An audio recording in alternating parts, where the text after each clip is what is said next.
Okay, so Hills Like White Elephants, Hemingway.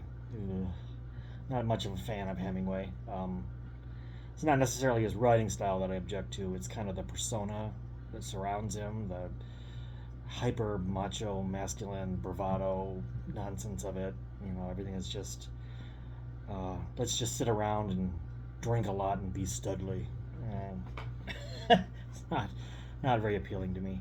Uh, when I first read the story, though, I have to admit my first thought is that this woman is going to have a lobotomy. That's what I thought because that's kind of what it felt like for the time. Like maybe he wanted her more under control. He does seem very controlling in the story, and she's very, if I do this, you'll still love me, well, or you'll love me more, or we'll be happy, or So I thought she was going to have a lobotomy until I reread it again and realized no, it's about an abortion. So the question is, do I think she had the abortion, or she went through with it, and does the relationship last? They go through the whole story not really saying anything to each other, kind of targeting or sparring with each other. The last lines of the story are, do you feel better? He asks her, and she says, I feel fine. There's nothing wrong with me. I feel fine.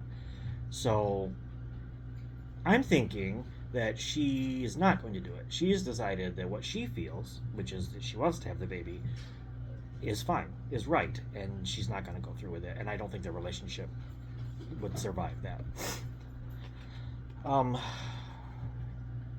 The paragraph before the end, where he is moving their bags, he says the people are waiting reasonably for the train. I thought that use of the word reasonably was really interesting. Sort of like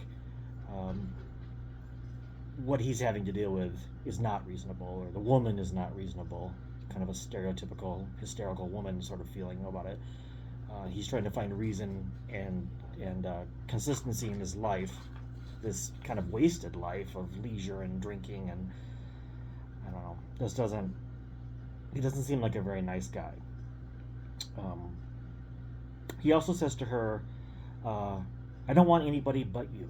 I don't want anyone else," which maybe sounds kind of romantic, but there is a unspoken third person in this story, and he's saying he doesn't want this baby, this other person in their life. She's enough. It comes across as at first reading it comes across as romantic, but actually it's kind of manipulative. I had a bunch of these circled. He also says to her, "You know how I get when I worry," and I kind of read that as a kind of a veiled threat. You hear this a lot with battered women in abusive relationships. Why did you make me do that? Why did you make me hit me? You know how I get. Why did you do that? That's kind of what it rang to me as, is sort of a veiled threat. You know how I get when I worry. So do what I want, and this will all be better, and it will all go away. I don't think they have a very healthy relationship. She's referred to as the girl, not a woman. Her name is Jig, which is a kind of a condescending nickname, I assume.